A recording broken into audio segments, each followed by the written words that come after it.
Assalamualaikum and hi friends, welcome to chellamtips. Friends, இன்னைக்கு வீடியோல நம்ம வீட்ல இருக்கிற இந்த மாதிரி வேஸ்டான ரைஸ் பேக் யூஸ் பண்ணி அப்புறம் வேஸ்டான saree யூஸ் பண்ணி ரொம்ப அழகான ஒரு டோர்மேட், அதாவது யூஸ்ஃபுல்லான ஒரு டோர்மேட் ரெடி பண்ண போறோம். அதுவுமே ஈஸியா. அதுக்கு வந்துட்டு நான் இந்த பையை கட் பண்ணி எடுக்கல, அப்படியே தையலை பிரிச்சு எடுத்துக்கிறேன். பிரிச்சு எடுத்தோம் அப்படினாக்கா கொஞ்சம் நல்ல செவ்வக வடிவத்தில் நமக்கு கிடைக்கும், கொஞ்சம் பெரிய மேட்டாவே கிடைக்கும். அதுபோல் இந்த ஹேண்டில் சைடு எல்லாமே கட் பண்ணி எடுத்துக்கலாம்.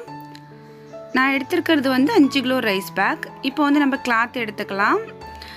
இப்போ பார்த்தீங்கன்னா ஒரு சாரியில் ஆல்ரெடி நான் ஒரு மேட்டுக்கு யூஸ் பண்ணிவிட்டு மீதி கிளாத் இருக்குது. ஸோ அதை வச்சு தான் இந்த மேட் ரெடி பண்ண போகிறோம். 4 இன்ச் அகலம் இருக்க மாதிரி அப்படி நீளமாக நான் ஒரு 3 பீஸ் கட் பண்ணி எடுத்துக்கிட்டேன். அடுத்தது வேறு ஒரு சாரீ கிளாத்திலிருந்து ஒரே ஒரு பீஸ் 4 இன்ச் அகலம் இருக்க மாதிரி கட் பண்ணி எடுத்துருக்கேன். நீங்கள் சாரியில் தான் தைக்கணுன்ட்டு இல்லை, உங்ககிட்ட வேறு என்ன பெட்ஷீட் கிளாத், வேஸ்ட் கிளாத் எது இருந்தாலும், நைட்டி எது இருந்தாலும் ஓகே. இப்போ பார்த்தீங்கன்னா அப்படியே அந்த கிளாத்தை ஃபோல்டு பண்ணி ஒரு ஓரத்துலேருந்து இந்த மாதிரி தைக்க ஆரம்பிக்கிறேன். நான் டைரெக்டாக அந்த ரைஸ் பேக் மேலேயே தான் வச்சு தைக்கிறேன். நீங்கள் இன்னும் திக்காக வேணும், எனக்கு மேட் இன்னும் நல்லா திக்காக வேணும் அப்படின்னாக்கா இந்த ரைஸ் பேக்கோட அந்த சைஸுக்கு வேறு ஏதாவது ஒரு பெட்ஷீட் கிளாத் இல்லை நைட்டி கிளாத் ஏதாவது கட் பண்ணிவிட்டு அது மேலே இப்போ நம்ம இந்த சாரீ வச்சு தைக்கிறோம் இல்லையா, அது போல் வச்சு தைங்க. அப்போ உங்களுக்கு இன்னும் நல்லா திக்காக இருக்கும். எனக்கு இந்த மாதிரி லைட் வெயிட்டில் இருந்தால் போதுங்கிறதுனால நான் இந்த மாதிரியே தைக்கிறேன். ஸ்ட்ரைட்டாக நம்ம ரைஸ் பேக் மேலேயே வச்சு தைக்கிறேன். இதுவுமே நல்லாயிருக்கும். ஆல்ரெடி நம்ம சேனலில் முன்னாடி லெக்கின்ஸ் பேண்ட் யூஸ் பண்ணி ஒரு டோர்மேட் அப்லோட் பண்ணியிருப்பேன். ஸோ அது டைரெக்டாக இந்த மாதிரி ரைஸ் பேக் மேலேயே தான் தைச்சிருப்பேன். நல்ல லைஃப் வந்துச்சு அந்த டோர்மேட் ஸோ அது போல் தான் இதுவுமே அரேஞ்ச் பண்ணுறோம். நெக்ஸ்ட் பார்த்தீங்கன்னா கொஞ்சம் கேப் விட்டு ஸோ இந்த மாதிரி வச்சு சேம் பீஸ் தான், அதே சாரீ கிளாத் தான் வச்சு தைக்கிறேன். நம்ம ரைஸ் பேக் மேலே வச்சு தைச்சிட்டு முடிகிற கட்டத்தில் நம்ம கட் பண்ணிக்கலாம். நம்ம இந்த சைஸ்க்கு கட் பண்ணி வச்சுட்டு தைக்கணுன்ட்டு இல்லை, ஒரே லெவலுக்கு தான் நம்ம வச்சு தைக்க போகிறோம். இப்போ இந்த இடத்துல ஒரு தையல் போட்டுக்கிட்டோம் அப்படின்னாக்கா அந்த பீஸோட அந்த அந்த நூல் நமக்கு பிரிஞ்சு வராது. உங்களுக்கு நான் தைக்கிறத பார்க்கல புரியும்னு நினைக்கிறேன். ரொம்ப ஈஸியாக தைக்கலாம் தையல் மிஷின் இருக்கிறவங்க. இப்போ இந்த தையல் நம்ம போட்டுக்கிட்டதுனால உள்ளுக்குள்ளே இருந்து அந்த நூல் நமக்கு பிரிஞ்சு வராது. சேம் இதே மாதிரியே இன்னொரு பீஸுமே வச்சு தைச்சிக்கலாம்.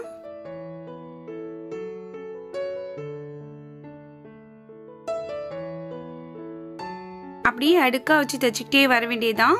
நான் 4 பீஸ் இந்த சாரீ கலரில் வச்சு தைச்சிட்டு அடுத்தது இன்னொரு பீஸ் வேறு ஒரு சாரியில் கிழிச்சேன்னு சொன்னேன் இல்லையா, 4 இன்ச்சு அகலம் வச்சு, ஸோ அதை வச்சு தைக்க போகிறேன். அப்போ நமக்கு ஒரு டிசைன் இருக்கா மாதிரி இருக்கும். இப்போ நான் உங்களுக்கு 4 பீஸ் வச்சு தைச்சிட்டு உங்களுக்கு அந்த பீஸ் வச்சு தைக்கும்போது உங்கள் கூட காமிக்கிறேன். இப்போ பார்த்தீங்கன்னா 4 பீஸ் வச்சு தைச்சாச்சு. சேம் கலர் கிளாத்தில் இந்த இடத்துல நம்ம தையல் போட்டுக்கலாம்.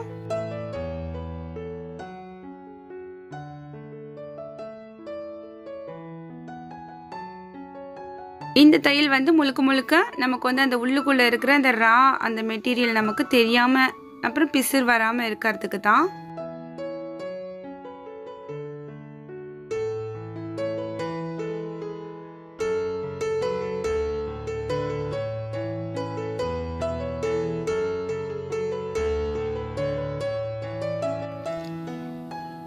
இப்போ நான் ஆரஞ்சு கலரில் சாரியிலேருந்து ஒரு பீஸ் மட்டும் கட் பண்ணி வச்சுருக்கேன்னு சொன்னேன் இல்லையா, அந்த பீஸ் தான் இந்த இடத்துல வச்சு தைக்க போகிறோம். சேம் அந்த பீஸை நம்ம எப்படி வச்சு தைச்சோமோ, அந்த சாரீ கிளாத் எப்படி வச்சு தைச்சோமோ அதே மாதிரி தான். ஒரு டிஃப்ரெண்ட்டுக்காக இடையில ஒரு கிளாத் மட்டும் இந்த ஆரஞ்சு கலர் கிளாத் வச்சு தைக்க போகிறேன். இதுவுமே வேஸ்ட்டு சாரீ தான். இப்போ நான் எடுத்துருக்கிறது பார்த்தீங்கன்னா பூனம் சாரீ தான் எடுத்திருக்கேன்.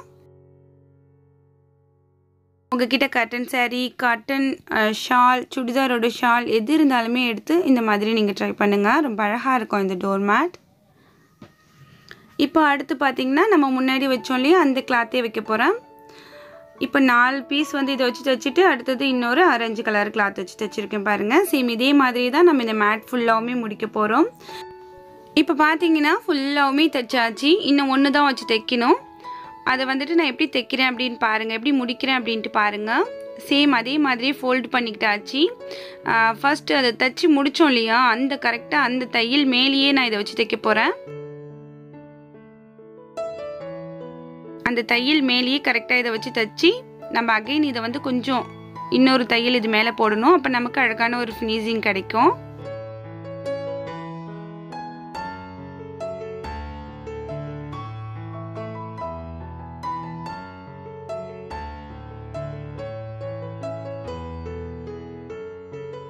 அவ்வளோதான் ஃப்ரெண்ட்ஸ். இப்போ பார்த்தீங்கன்னா இது இப்படி மடித்து வச்சு ஒரு தையல் போட போகிறோம். ஸோ படிமானமாக அதுக்கு முன்னாடி இந்த எக்ஸஸாக இருக்கிற இந்த பீஸை வந்து நம்ம கட் பண்ணி எடுத்துக்கலாம்.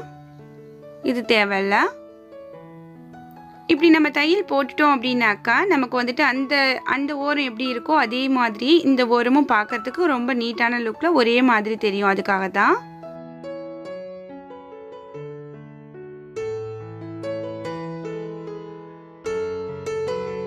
அவ்வளோதான் ஃப்ரெண்ட்ஸ். இப்போ பார்த்தீங்கன்னா தைச்சி முடிச்சாச்சு. இப்போ நம்ம என்ன பண்ண போகிறோம் அப்படின்னாக்கா இதில் வந்துட்டு நம்ம தையல் போட போகிறோம். தையல் வந்துட்டு இந்த மாதிரி நீங்கள் கிராஸாக கூட போட்டுக்கலாம், இல்லை ஸ்ட்ரைட்டாக கூட போட்டுக்கலாம். நான் வந்துட்டு சாக் பீஸ் வச்சு மார்க் பண்ணிக்கிட்டேன். மார்க் பண்ணிவிட்டு கிராஸான தையல் வந்து போட போகிறேன். அப்போ நமக்கு வந்து நல்ல படிமானமாக இருக்கும். அந்த கிளாத் எதுவுமே வந்துட்டு தூக்கிக்கிட்டு இல்லாமல் நல்ல அழகாக படிமானமாக இருக்கும். அதுக்காக தான்.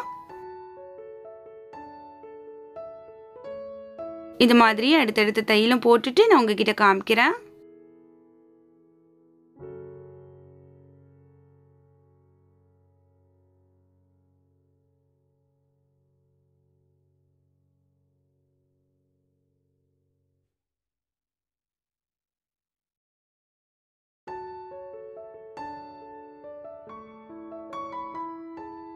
அவ்வளோதான் ஃப்ரெண்ட்ஸ். இப்போ பார்த்தீங்கன்னா தையல் எல்லாமே போட்டாச்சு. ஒரு 4 தையல் போட்டிருக்கேன். இப்போ வந்து ஓரங்கள் வந்து தைக்கணும். 2 ஓரங்கள் மட்டும்தான் இந்த மேட்க்கு நம்ம தைக்கிற மாதிரி வரும். ஸோ அதுக்கு முன்னாடி ஓரத்தில் இருக்கிற எக்ஸஸான இந்த பீஸ் எல்லாமே கட் பண்ணி எடுத்துடலாம். இந்த சைடுமே அதே போல் கட் பண்ணி எடுத்துக்கலாம்.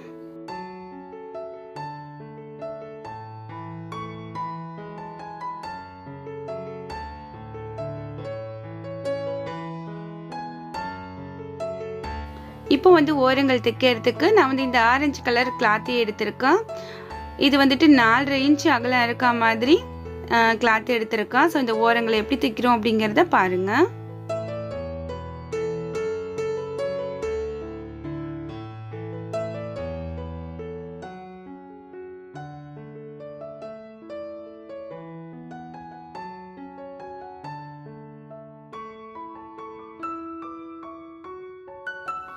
இப்போ ஓரம் தைக்கிறதுக்கு கிளாத்தை வந்து இந்த மாதிரி ரெண்டாக இப்படி ஃபோல்டு பண்ணிக்கோங்க. ஃபோல்டு பண்ணிவிட்டு கொஞ்சமாக பின் சைடு இப்படி மடித்து வச்சுக்கோங்க. அந்த ஓரத்தில் ஒரு 1/4 இன்ச்சுக்கு உள்ளே இந்த மாதிரி தையல் போடுங்க.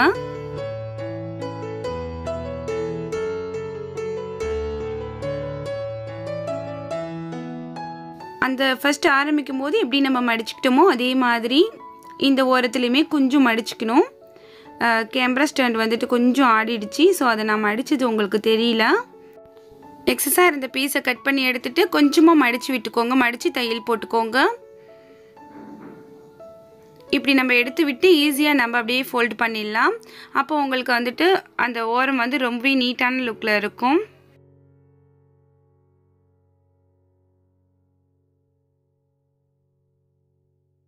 இப்போ இது மேலே அப்படியே ஒரு படிமான தையல் போட்டுற வேண்டியதுதான்.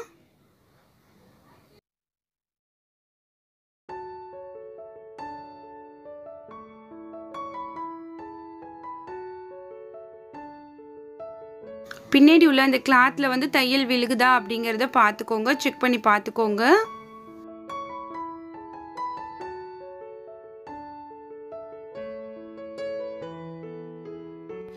அவ்வளவுதான் ஃப்ரெண்ட்ஸ். இப்போ பார்த்தீங்கன்னா இந்த ஓரத்தை எப்படி தைச்சோமோ அது போலவே அந்த ஓரத்தையுமே தைச்சிக்கலாம். இப்போ இந்த ஓரத்தையும் நான் தைச்சிட்டு உங்ககிட்ட காமிக்கிறேன். அவ்வளோதான், நம்மளோட டோர்மேட் ரொம்ப அழகாக ரெடி ஆயிடுச்சு. வீட்டில் இருக்கிற waste cloth and rice bag use பண்ணி ரொம்பவே யூஸ்ஃபுல்லான ஒரு டோர்மேட் வந்து ரெடி பண்ணியாச்சு பாருங்கள். ரொம்ப அழகாக எல்லாருமே தைக்கலாம். அந்தளவுக்கு ரொம்ப ஈஸியான டோர்மேட் இது. ஸோ வீட்டில் இருக்கிற வேஸ்ட் கிளாத்தை யூஸ் பண்ணி நீங்களும் ட்ரை பண்ணி பாருங்கள். இன்றைக்கி வீடியோ உங்களுக்கு பிடிச்சிருக்கும், யூஸ்ஃபுல்லாக இருந்திருக்கும் நம்புகிறேன். இன்னைக்கு வீடியோ உங்களுக்கு பிடிச்சிருந்துச்சுனா லைக் பண்ணி ஷேர் பண்ணுங்க. இந்த வீடியோ பத்தின கருத்துக்களை மறக்காம வந்து கமெண்ட் செக்ஷன்ல என்னோட தெரியப்படுத்துங்க. படிக்கும்போது எனக்கு ரொம்ப ஹாப்பியா இருக்கும். இது போல தினம் வரக்கூடிய புதுமையான வீடியோக்களை நீங்க மிஸ் பண்ணாம பார்க்கணும்னு நினைச்சீங்கன்னா நம்ம சேனல் செல்லம் டிப்ஸா மறக்காம சப்ஸ்கிரைப் பண்ணி வச்சுக்கோங்க. அடுத்து ஒரு இன்ட்ரெஸ்டிங்கான யூஸ்ஃபுல்லான கண்டென்ட்டோட உங்களை நான் சந்திக்கிறேன். அது வரைக்கும் தேங்க்ஸ் ஃபார் வாட்சிங். பை.